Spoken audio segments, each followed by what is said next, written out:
Thank you guys so much for coming out tonight to our event. This is our Wildfire Forum here in Wasco. Really appreciate everybody joining us tonight. We're going to hear from a couple different people on our team. We've got some of our experts here. My name is Hallie Frazee. I'm with the communications team at Pacific Corp. I work specifically on Wildfire. We also have tonight Nora Yatsov, who is our Director of Emergency Management. She's going to actually talk to you about meteorology and preparedness today. And then we have Megan Buckner, who is our Wildfire Mitigation Program Delivery Director. Yes? Yes, got it. Yes. And she'll be talking to you about some of our programs and the ways that we're reducing wildfire risk in the communities that we serve. So I want to start off with a little video. It kind of talks about all the investment that Pacific Corp has made in the last several years, upwards of hundreds of millions into the billions of dollars that we've put into reducing wildfire risk in our communities. This is done through our programs, but also things like system hardening, getting everything secured, making sure we have the capabilities to do things like de-energization across all of our service area, things like vegetation management. So it goes towards a lot of things, but we'll start off with that. We are living in a world where there is more extreme weather and wildfire risk continues to escalate. Here at Pacific Corp, we are making the investments necessary to protect the public and to protect the infrastructure and to protect the people of this company as well. While the wildfire risk has been increasing here in the West, the investments that Pacific Corp has made has risen right along with it. To date, we've already spent over $500 million in wildfire mitigation, and the current forecast for deploying the system hardening that's involved in the wildfire mitigation plan reaches into the billions over the next 8-10 years. It becomes important to understand, well, where do we prioritize those investments? And so we want to make sure we're targeting that large investment where it's going to make the most impact, where it's going to reduce that fire risk the most. We have an expansive weather station network here at Pacific Corp. By the end of 2023, in Pacific Power, we had nearly 300 weather stations, and in Rocky Mountain Power, we had nearly 200 weather stations. They're there because we're collecting important meteorological data that we're going to feed into our local weather forecast models. Temperature, wind, moisture levels, wind gusts. These hundreds of weather stations give us better data so that we can make better decisions on how to mitigate fire risk and how to protect the system from extreme weather events. So by establishing an internal meteorology team, they're able to run these risk models with our own weather station network to help identify that risk no matter where and no matter when across our entire service territory throughout the year. We have amazing, really cutting edge technology. We have a computer model that covers more than 1 million square miles. It forecasts weather for every single point across that entire region. We have access to 2 types of modeling. We have the short-term modeling and the long-term modeling. With both that long-term and short-term view, we're able to identify where the fire risk is, and by identifying that, we can then decide what mitigations to deploy. We've taken 30 years of historical data, and we use that to identify areas of potential risk so that we can mitigate as much as we can ahead of potential wildfires in the future. By looking back at that data, we understand that when the conditions are at their driest and when the wind is at its windiest, that top 5%, when those 2 things come together, that's where 98% of the catastrophic fires have occurred. When those conditions are present, we want to, for safety reasons, de-energize the lines and let those conditions pass. And so we deploy that when we know that the conditions are escalating, but they're nowhere near that top 5%. And so we give ourselves a little bit of a safety buffer, say a 15% dryness, 15% windiness, to make sure that we're making a good balanced decision between the risk and the outages that are created through the mitigation steps of de-energizing. I'm optimistic because I know that we are doing the work necessary to keep the public safe and to protect the infrastructure of the utility. As that risk has increased, our response has increased as well to match it and do everything possible to reduce that risk of fire in the areas we serve.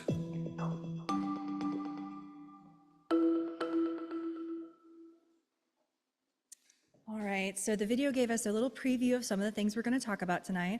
So I'm going to have Nora come up. She's going to talk to you about meteorology.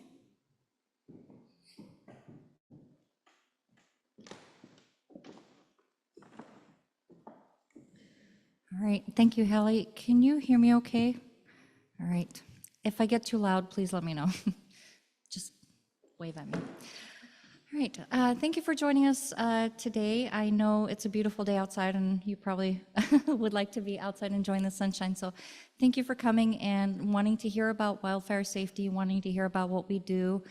I want to start out at the front end of how we learn about what actions we need to take as far as the wildfire threat in our area, and that starts with situational awareness. So meteorology team is a part of emergency management. We're fully integrated. We have 5 meteorologists on staff plus a data scientist, and their job really is to look forward in the forecast, understand the risks, and create that picture for us so we have a good idea of what to expect. What they do is they specifically look at the weather conditions as how it'll impact the infrastructure, our electrical system. So not just the day-to-day, like it's gonna be a nice sunny day, but it's gonna be windy, and wind is really the #1 enemy to our system. They use a variety of computer models, which I'll talk a little bit about, but really it's their information that we take, we put it together, and I like to call that actionable intelligence, because that gives us a direction to go in, and that helps us figure out how to respond. So some of the things that they do, obviously day-to-day, they take a look at the risk forecasting. We have awareness of every single part of our service territory. As you saw, we have 3 states. Northern California, the majority of customers in Oregon, and a little bit in Washington as well. We focus on impacts to our transmission lines and our distribution lines. The big transmission lines that serve the bulk power, and then the distribution lines that go out to homes and businesses and what you see in town. Our data scientist takes this data and puts it all together, makes sense of it for us, and this is really allows us to understand what the impacts will be. Some of the things that we look at the weather stations are temperature, humidity, wind speed, and direction.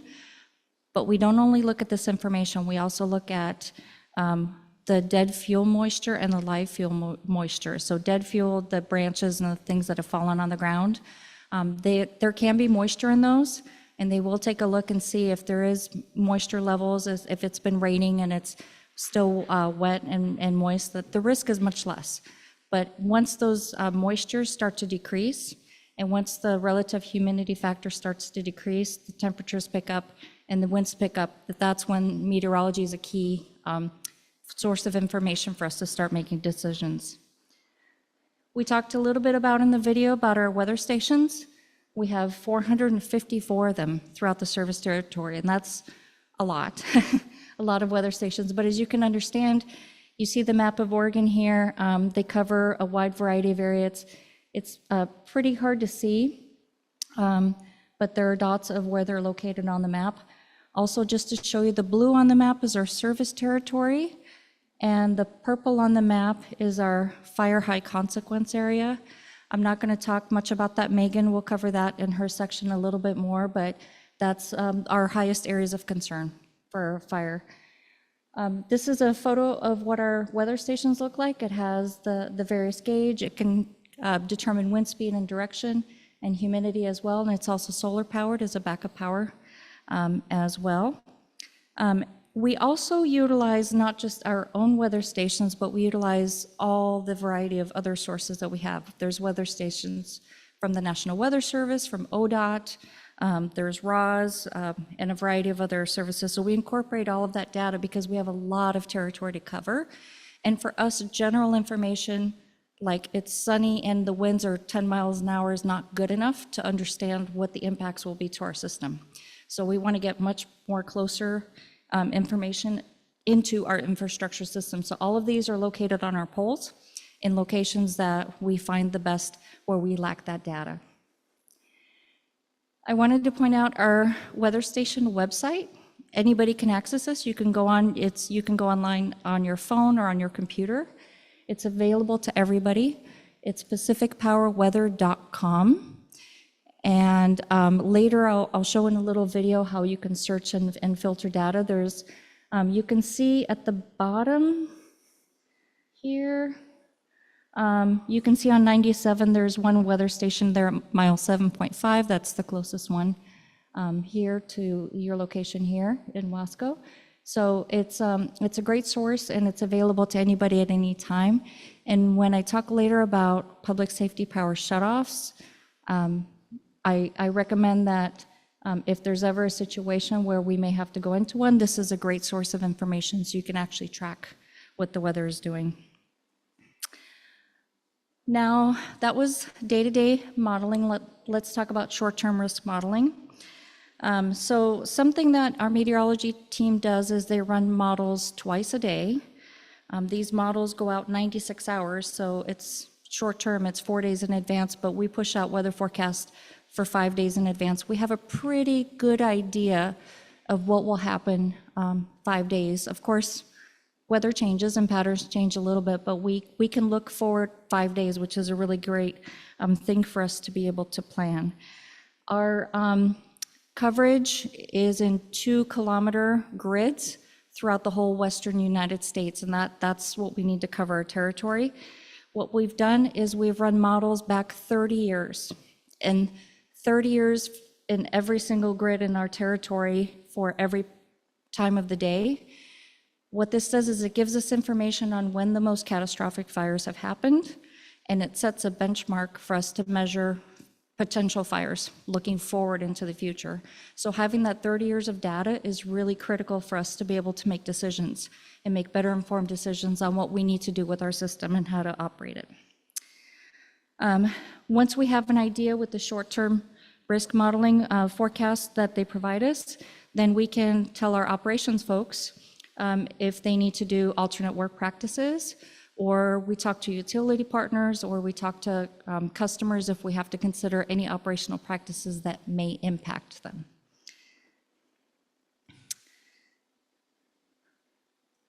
So now we're going to run through a video, and this video will show you data from the Smith River Complex fire. This was last summer in August in Northern California, but it crossed into Southern Oregon.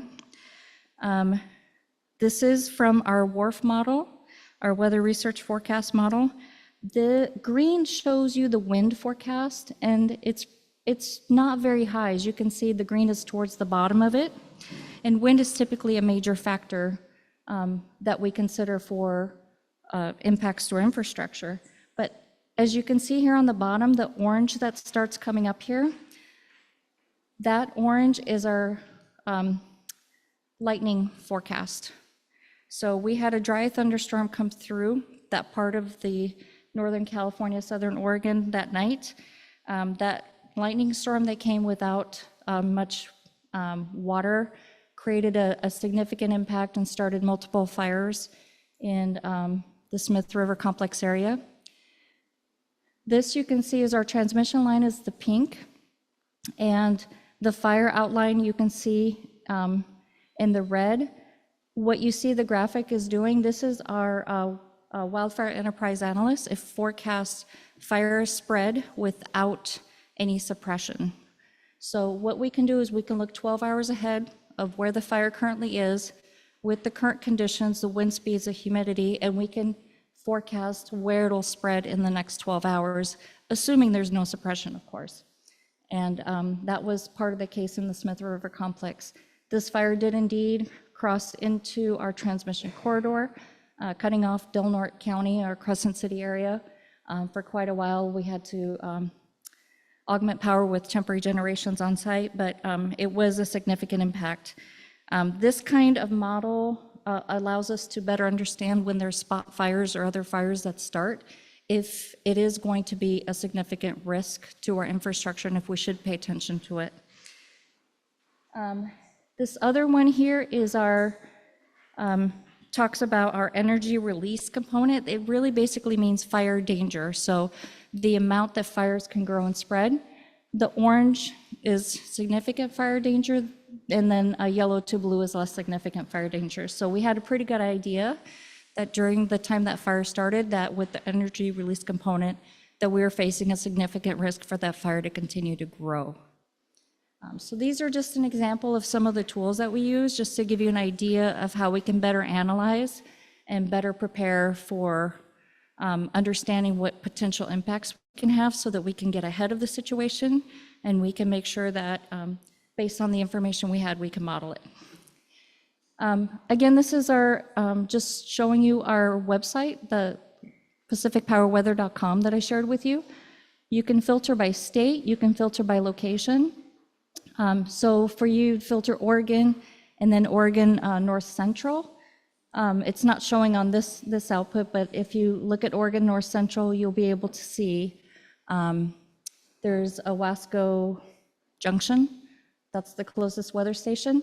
As you can also sort by wind gusts, you can sort by temperatures. Potentially, wind gusts is the most impactful for us. And as you start to see, as wind speeds climb, they will color code from white without any color to yellow and then to red. And that's an important factor for us to make decisions on if we have to do a proactive public safety power shutoff. But as you can see here, you can start seeing some of those in yellow. Those are reaching the 95th percentile for that weather station. So the wind gusts are really significant and more than traditional for that area. Again, this information is available publicly. I welcome you to bookmark the website and find an opportunity to follow it for days that maybe have significant weather, so you can take a look. There's also bar graphs that you can track the actual versus the forecasted. The forecasted is in the blue and the actual is in the black there, as you can see. You can, I pulled it up on my phone. You can pull it up on your phone, it's small. But it's pretty mobile friendly. Yeah. Yeah. Yeah. Yeah, that's great. Yep, absolutely. And then this shows another tool that we use, which has our a variety of other resources available to look at as well. So we use a wide variety of combination of data, and again, most of our focus is not just what the weather will be in general, but what the impacts will be to our infrastructure and how they will operate with those impacts, and then allows us to make those decisions if we need to modify how we operate our system and make sure that we can operate in a safe manner. Our department is fairly new. We've been around for about 2.5 years. And a lot of these projects are new in development for us, but we're really excited about the direction that we're going in and helping us safely operate during extreme conditions. All right, I believe that's the end of the, great. Well, thank you. Now I'm going to pass it on to Megan Buckner to talk about the long-term strategic work that she's doing.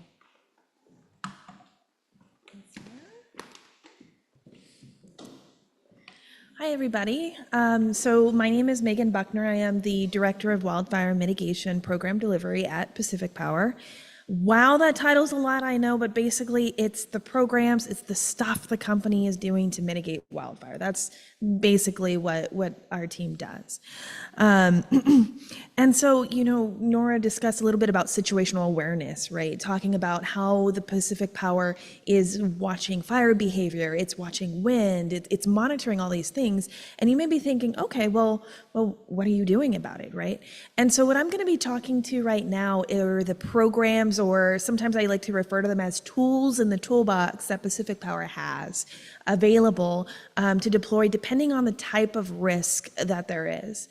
So I'll be talking through one of the long-term risk analysis, as well as I group the programs into two kind of groupings.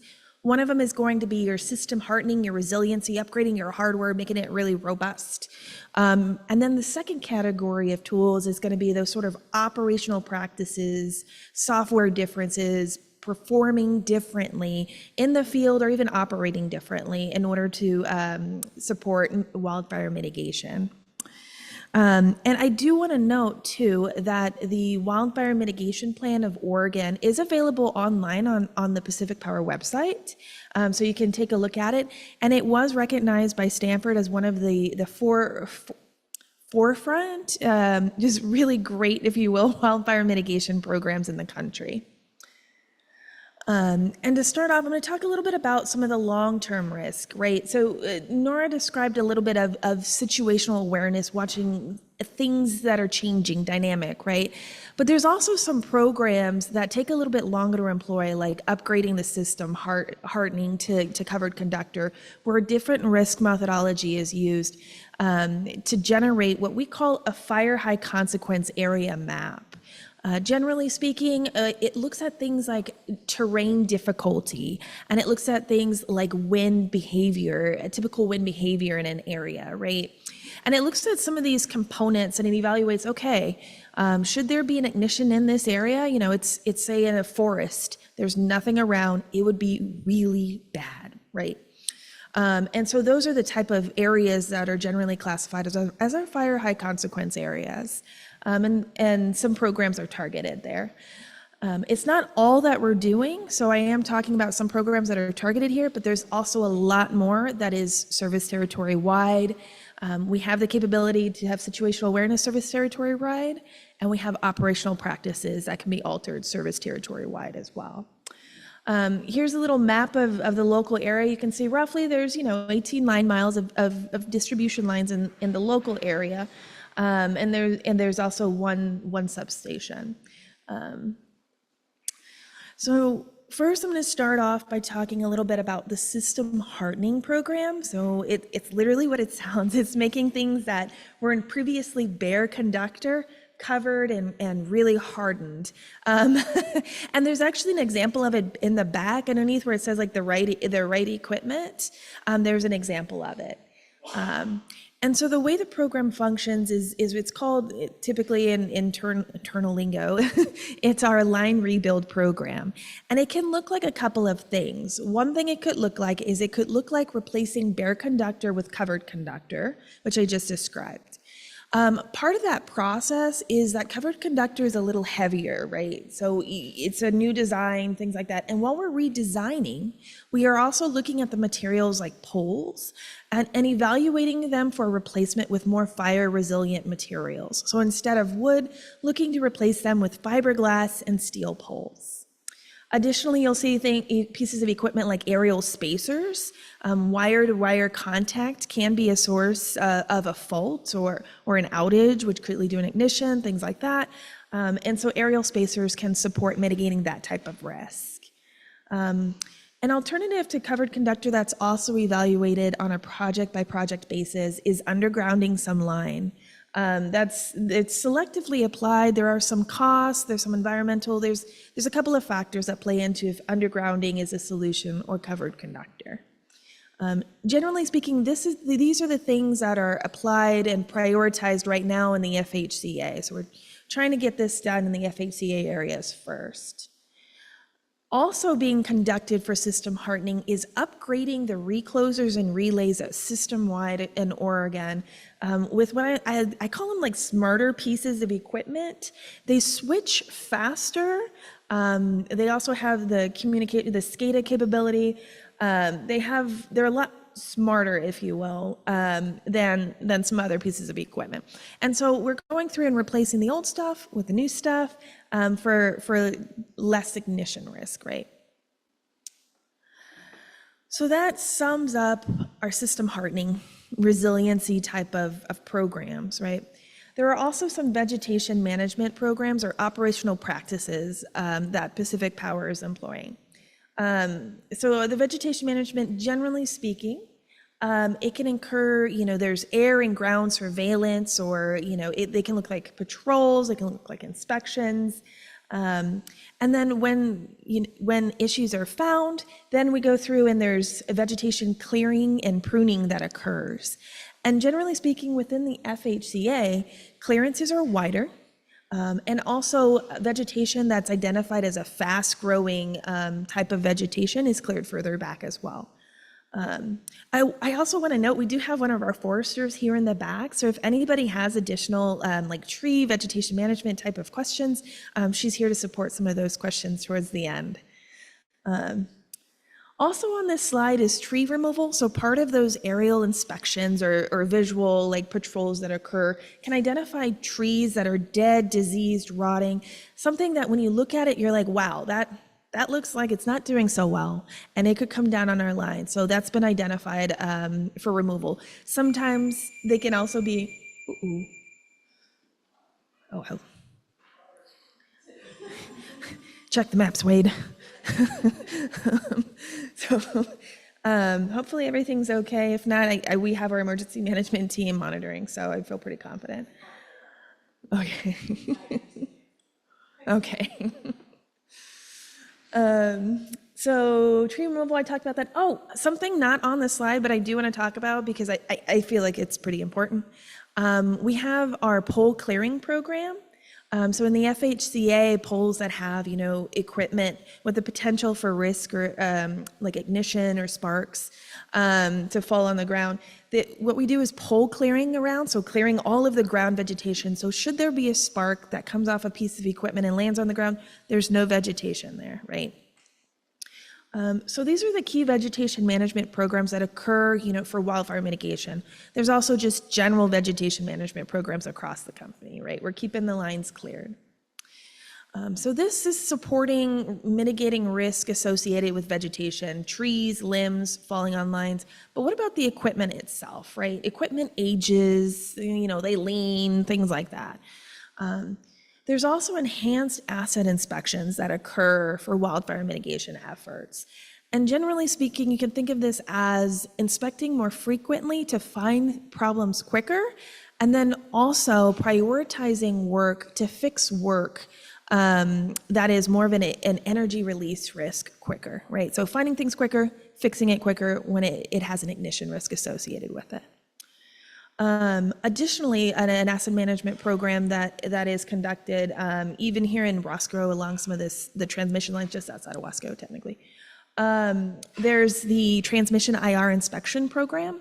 So Pacific Power is flying all of the transmission lines and inspecting them for what we call hot spots. So this can be thought of as, equipment that may be arcing or sparking. It's creating hot spots, but it hasn't quite failed or it's not quite at the next level where it's an early indicator. And so our asset management program has that IR inspection to identify these sorts of risks and get them corrected.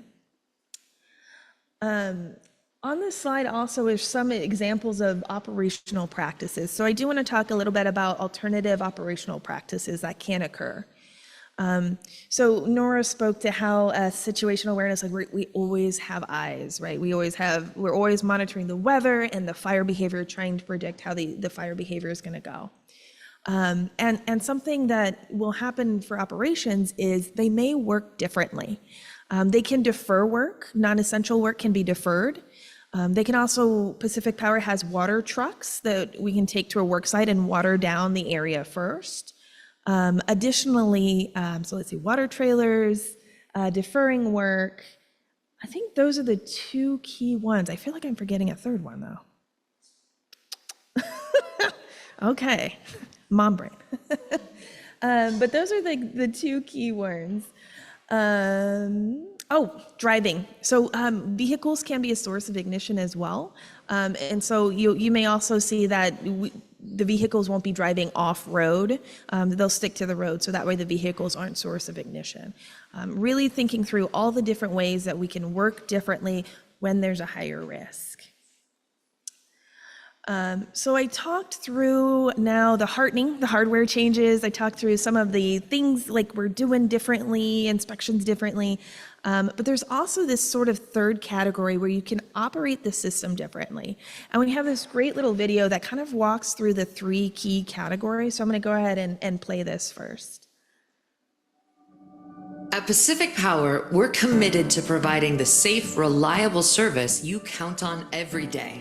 During conditions such as gusting winds and hot, dry weather, and in areas near trees and other types of vegetation that could ignite, we may need to take certain steps to reduce the potential risk and impact of wildfires. While these safety measures may interrupt your service, they are essential to preventing catastrophic wildfire events. let's look at 3 of the ways we help protect communities during times of heightened wildfire risk. The first is enhanced safety settings. During times when wildfire risk is elevated, we will adjust the sensitivity of some of our equipment. With these settings activated, our lines will de-energize quicker, within fractions of a second, if a line is contacted by a tree branch or other debris, reducing the risk of a fire ignition. Because of this, there's an increased potential for power to be disrupted and remain off until field crews can visually inspect the lines to determine if power can be safely restored. Next up is the public safety power shutoff. Hotter, drier, and windier weather conditions can create heightened wildfire risk, and we may implement a public safety power shutoff, or PSPS, temporarily shutting off power to specific targeted areas. A PSPS is done in partnership with local emergency management teams, using available communication options to notify customers that power may be turned off and to keep affected communities informed throughout an enacted shutoff. Once we've determined that the fire risk has passed, we will turn the power back on and restore service. Finally, our wildfire encroachment strategy is another wildfire safety tool that may result in a disruption of your power.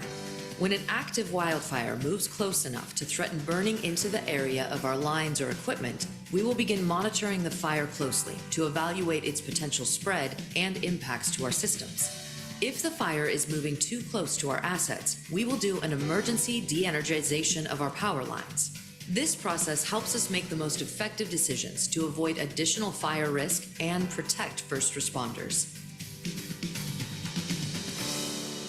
Here at Pacific Power, we're dedicated to keeping our customers safe while delivering the power that our communities count on each and every day. And during times of extreme weather events, when wildfire risk is at its highest, our wildfire safety strategies will help protect our customers and the communities that we serve. To learn more, visit us at pacificpower.net/wildfire. Okay. So that video just walked through the system operations, the way we could operate the system differently, right? And these, I would say, these are our main tools that are available system-wide, so they can be enacted anywhere. Additionally, I do want to note that some of these tools, they're essential tools. We do need to have them, but PSPS is really a tool of last resort, right? As a power company, we do not want to shut off the power, but sometimes the risk is just so great that it really warrants shutting the power off for safety purposes. Additionally, I did also want to note in the video, when it talks about the enhanced safety settings, the example they give is a nice, cute little limb falling on a line, right? And then the guy comes and clears it, and then it's all good, right? There is the potential that whenever a recloser operates and shuts off the power, when they patrol the line, it's not a little limb. It might be a big limb, a tree that took something down, and it may take some time to restore. So I want to preface that with, while we do try to keep the power on, we also do need to take the time to patrol and clear things safely before we turn it back on. And I think with that, what I'm going to do now is turn it back over to Nora, who's going to talk through some of the PSPS efforts and also what you guys can do in the community as well to be better prepared for wildfire safety.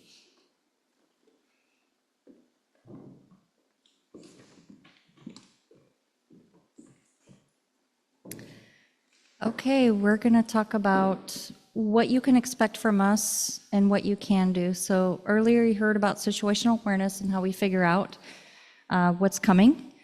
Then you heard about long-term, which ultimately will make our grid resilient and our system resilient to where we don't have to do these temporary practices.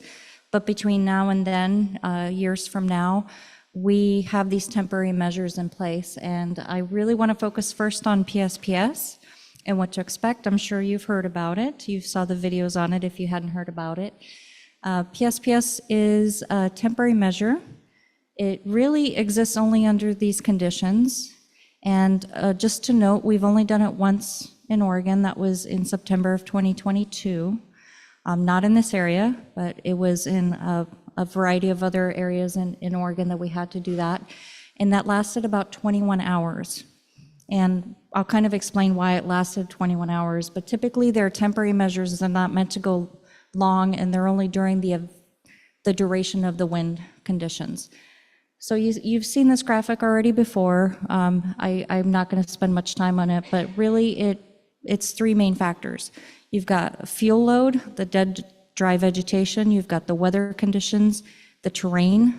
So for you, grasslands, and you got a windy day and that fire goes. And I'm sure you're well aware of how that fire can take off. And then if it's going to impact a community or infrastructure, that's when we consider a PSPS. So you will know about it, I guarantee you, if it does happen to this community. We will notify you 6 times for a PSPS event. So I'll quickly go through this timeline as to why we notify you at these points in times.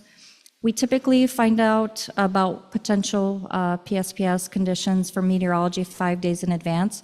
We take a few days to fine tune that and really figure out exactly where it'll be, and as much as we can limit it to locations. And then 3 days in advance, we reach out to our local public safety partners and large customers and critical infrastructure. And we do that because we want to do 2 things. We want to talk about, are there any facilities that are critical to the community that do not have backup power generation?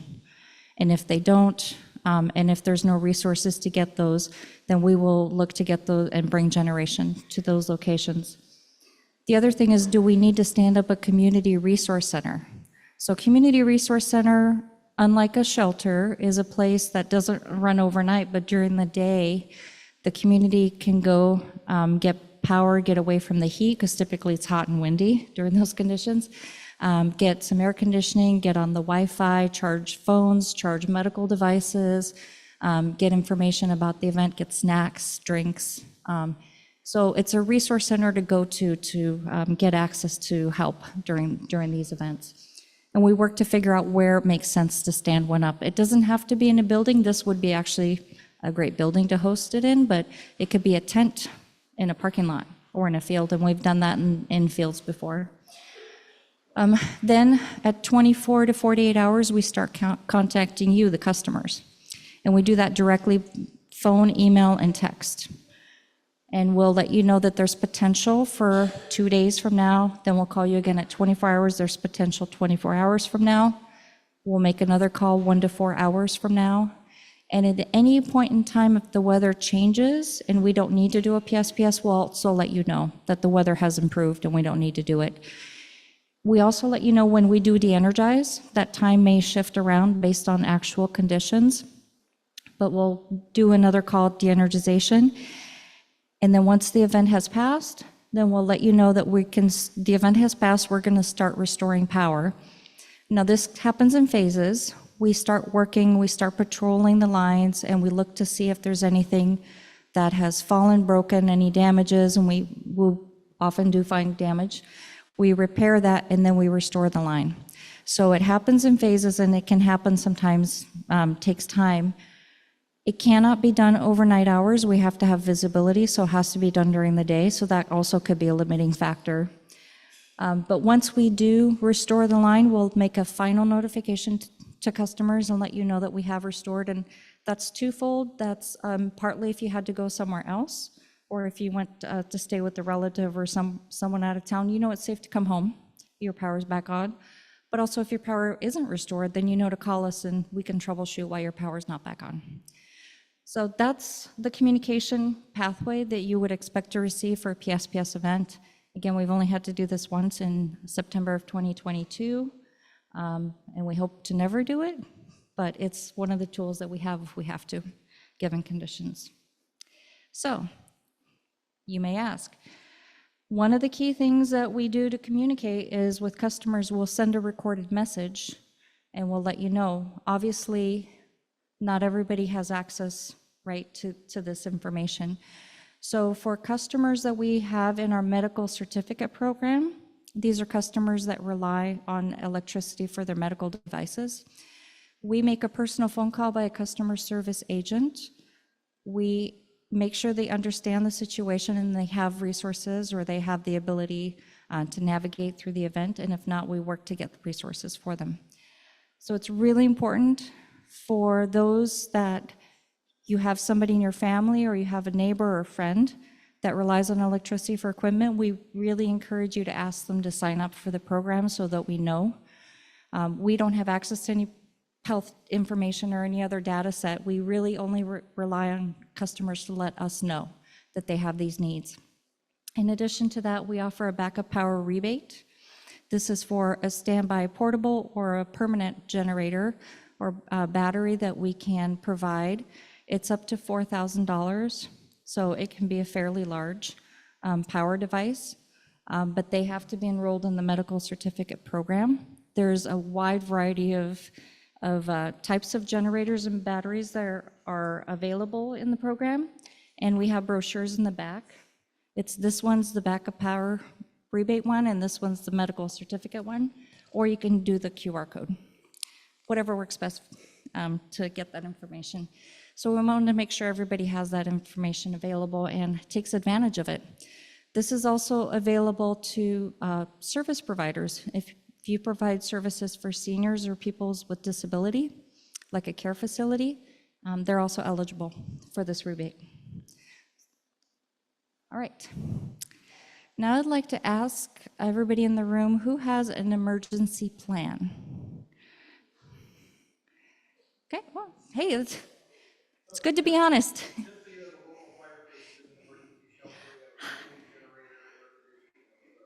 You are the spot. That's amazing.